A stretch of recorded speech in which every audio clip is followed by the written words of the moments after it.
It's time to read with Aunt Gomita. Es hora de leer con Tía Gomita. The story that I bring you today is Miss Katz and Tush. It's written and illustrated by Patricia Polacco. This story is about an old lady that she feels really lonely after her husband passed away. But she met a little boy named Leer, and he asked her to adopt an abandoned kitten. So let's see what happened in this story. But first, subscribe to my channel, give a like, and share the story. Let's start. Leer didn't know Miss Katz very well, but almost every other day his mother stopped in to see her after work. Since her husband died, she's so alone. His mother had told him. Miss Katz held tight to his mother's hand the day they looked at an old photo album. "That's my husband, Myron," said Miss Katz. "He came from Poland like me a long time ago. We had such a life, such a life." Then her voice broke. "We had no children, and I'll be all alone for Hanukkah and Passover." Then she cried. The next day, Leer stopped in to see her himself. "I've been thinking," he said. "A cat has some kittens in the basement of our building. We found someone to take them all except this one. She's the runt. Nobody wants her because she's so ugly. She doesn't even have a tail." "Ugly, you say?" Miss Katz said. "My Myron was ugly too when he was little, but he grew up to be such a person." Miss Katz looked at the little kitten. "Scrawny little bubula, so small, no tail," she said, and she examined the kitten closely. "I don't know," she said doubtfully. Then she saw the look on Leer's face. "Leer, I'll take her," she announced, "but only if you'll come and help me with her. I've never had a cat before." Leer promised. "A good Yiddish name I'll give her," said Miss Katz. "Let's see. She has no tail. All she sees is her tush. That's it. We'll call her Tush." Little Tush grew healthy and strong. Miss Katz cooked for her, brushed her, knit toys for her, and even read to her. "Such a person," she'd say as she watched Tush play. Miss Katz was in love. Leer kept his promise. He visited Miss Katz and Tush every day after school. There was always a fresh baked kugel and a tall glass of milk waiting for him. But as much as he grew to love Tush, he also loved to listen to Miss Katz talk about the old country and the way times used to be. "I come from Warsaw. That's in Poland, you know. I came here to work sewing dresses in the garment district for my cousin Moishe. I didn't speak one word of English." "Then how did you talk to people?" asked Leer. "I didn't," she answered. "A lot I cried in those days. Until I met Myron.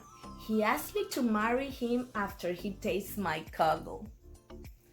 "I believe that," Leer said as he ate some. "Myron and I used to vacation in the Catskills, a boys resort, you know, a place for Jews to stay." "You mean Jews couldn't stay anywhere they wanted to?" Leer asked. Miss Katz didn't answer. Instead, she went to a trunk and pulled out some old clothes. "My grandma told me about places she couldn't stay either," Leer said softly.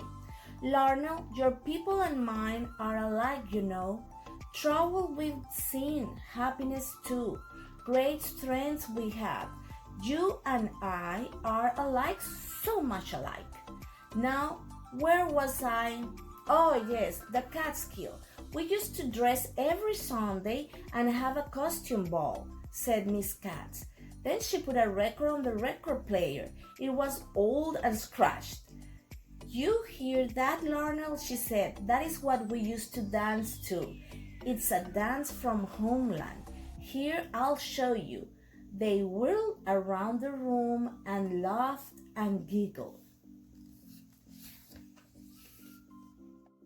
As the weeks passed, Larnell spent more and more time with Mrs. Katz. "Since you're almost family to me, Larnell," she said one day, "I want you should come with me to say Kaddish for my Myron. I know you are not Jewish, but Myron would have liked you. You are such a person, Larnell." At the cemetery, she read from her book. Then she asked Larnell to put a small rock on top of Mr. Katz's headstone. "We do this to remember," she said softly. "Shalom, my Myron," she murmured and wiped tears from her face. On the way home, she announced, "Kugel, such a kugel. I baked for you today, Larnell." "Hurry, Tush, will be worry for us," she said as they walked.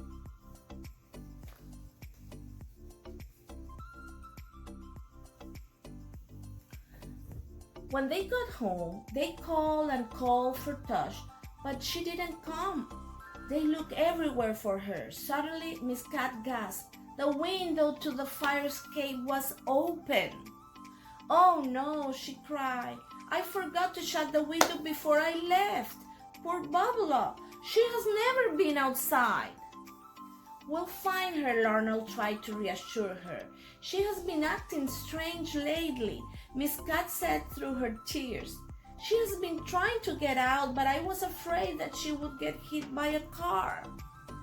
"I'll find her, Miss Katz," Larnell said. "I won't let you down."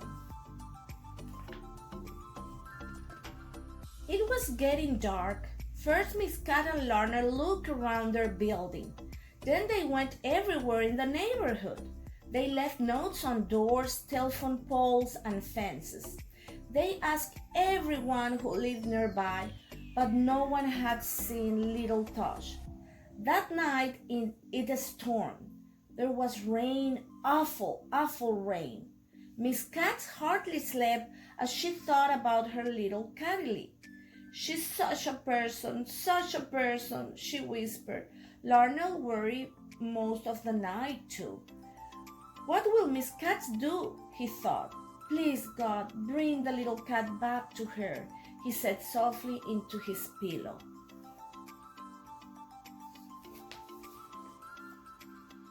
A loud knock on the front door awoke Miss Katz. It was Larnell's father and two neighbors. "Is this yours?" they asked. "My Bubula, little Cattily!" Miss Katz exclaimed. "We found her in the back alley, soaking wet and hungry," Miss Moore said. Thank you, Miss Katz said as she took Tush in her arms. Oh.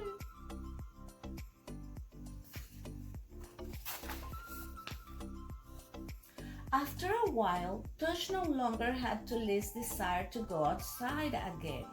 But she slept a lot, even when Larnell came over to play with her. It was at my Aunt Havila's Passover Seder that I met Myron. Did you know that? Miss Cat asked as she looked at Larnell. What good times they were with lots and lots of family. Now it's just me, she said softly. Could I have Passover dinner with you? Asked Larnell. I thought you would never ask, she exclaimed, and she hugged him close. Such a settle I'll be prepared for you.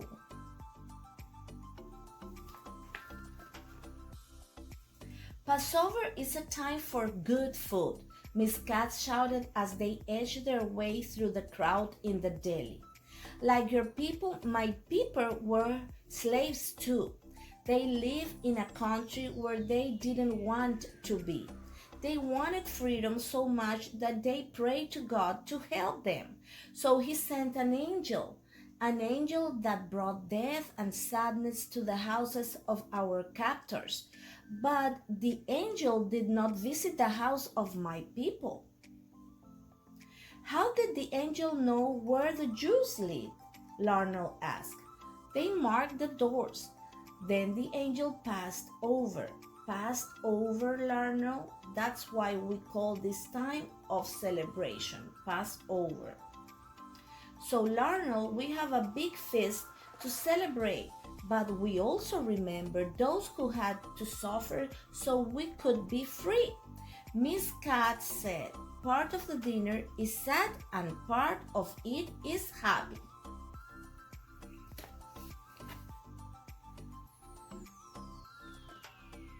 As Larnell helped get out the linens and china, Miss Katz said, you see the tablecloths? This was our wedding chuppah and canopy. For all these years, we have used it for holidays and celebrations. How come you have so many different dishes? Larnell asked. Because some Jews don't eat dairy and meat off of the same dishes, she answered. When they sat down to settle together, Miss Katz lit 2 candles and waved her hands over them. She read from her book, said prayers, then smiled and said, let the feast begin. They drank red wine and water. They ate bitter herbs, lamb, and chicken. They also had gefilte fish and spicy chopped apples with potato pancakes. This bread looks like a soda cracker, Larnell exclaimed. We call it matzah, dear. We eat it at Passover. It's flat because there is no yeast in it, so it doesn't rise. Larnell, I have a hidden one piece of the matzah here in the apartment. If you can find it, I have a surprise for you. The surprise was a hand-knit sweater that she had made just for him. The next day, Miss Katz yelled out her back window to Larnell's apartment. Come quickly already! Something wonderful! Larnell and his mom and dad rushed to her door. The angel of death passed over, but the angel of life didn't. Mistletoe, Tush, 4 babies. At least I'm a booby.